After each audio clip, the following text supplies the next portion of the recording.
Halo, perkenalkan nama saya Ergius Yamanalu, NIM A1C222078 dari kelas R003, Program Studi Pendidikan Matematika. Di sini saya akan menjelaskan aksiologi filsafat pendidikan dan keterkaitan ontologi, epistemologi, aksiologi dalam sistematika filsafat pendidikan. Aksiologi filsafat pendidikan.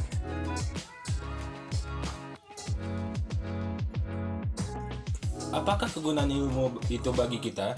Ilmu telah banyak mengubah dunia dalam memberantas berbagai macam permasalahan manusia. Namun apakah hal itu selalu demikian? Ilmu selalu merupakan berkat dan penyelamat bagi manusia. Seperti mempelajari atom, kita bisa memanfaatkan sebagai sumber energi. Tetapi di pihak lain, hal ini berakibat sebaliknya, yaitu digunakan untuk penciptaan bom atom yang membawa malapetaka kepada manusia. Jadi yang menjadi landasan dalam tataran aksiologi adalah untuk apa pengetahuan itu digunakan? Bagaimana hubungan penggunaan ilmiah dengan moral etika?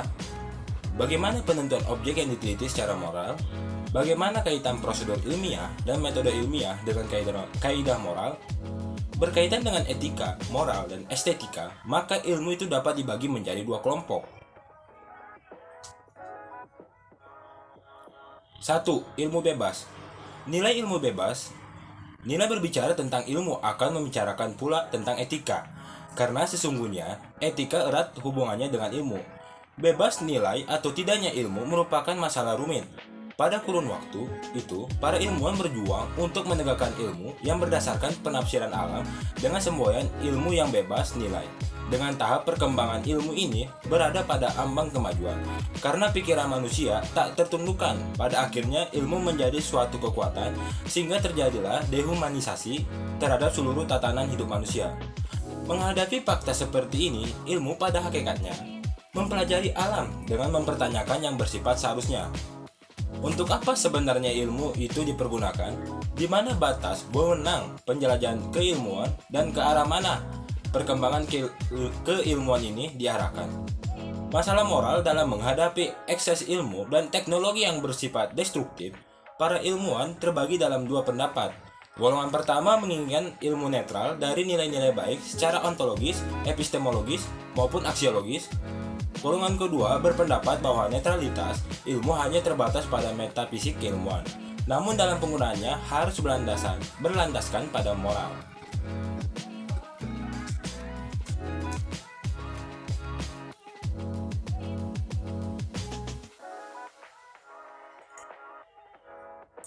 Dua, teori tentang nilai. Pembahasan tentang nilai akan dibicarakan tentang nilai sesuatu, nilai perbuatan, nilai situasi, dan nilai kondisi. Segala sesuatu kita beri nilai. Ada perbedaan antara pertimbangan nilai dengan pertimbangan fakta. Fakta berbentuk kenyataan. Ia dapat ditangkap dengan panca indera, sedangkan nilai hanya dapat dihayati.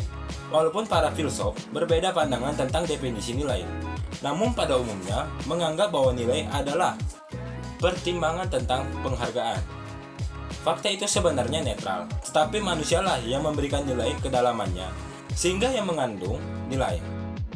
Karena nilai itu, maka benda itu mempunyai nilai. Namun bagaimanakah kriteria benda atau fakta itu mempunyai nilai?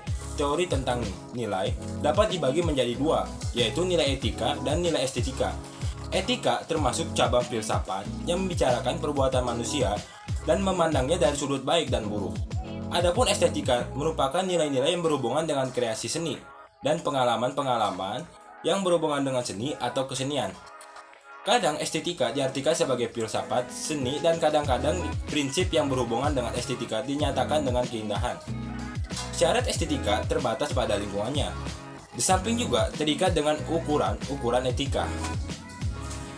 Etika menuntut supaya yang bagus itu baik. Menurut Randall, ada 3 interpretasi tentang hakikat seni, yaitu 1. Seni sebagai penembusan, penetrasi terhadap realisasi di samping pengalaman.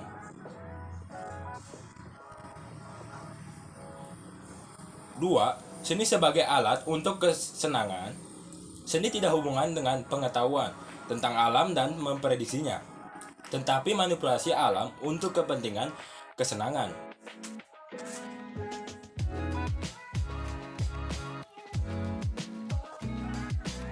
3. Seni sebagai ekspresi sungguh-sungguh tentang pengalaman, keterikatan ontologi, epistemologi, dan aksiologi dalam sistematika filsafat pendidikan. Ketiga lingkup kajian yang terdapat dalam filsafat ini memiliki arti yang berbeda-beda, namun ketiganya saling melengkapi dan terkait suatu sama lain. Dalam kaitannya dengan pendidikan dapat disimpulkan bahwa ontologi, epistemologi, dan aksiologi mengkaji mengenai keberadaan suatu ilmu pengetahuan, cara memperoleh pengetahuan, dan bagaimana memanfaatkan pengetahuan yang dimiliki. Dengan demikian, keterkaitannya itu ontologi untuk mengetahui hakikat pendidikan, epistemologi sebagai pelaksanaan pendidikan, dan aksiologi yaitu nilai guna dari pendidikan.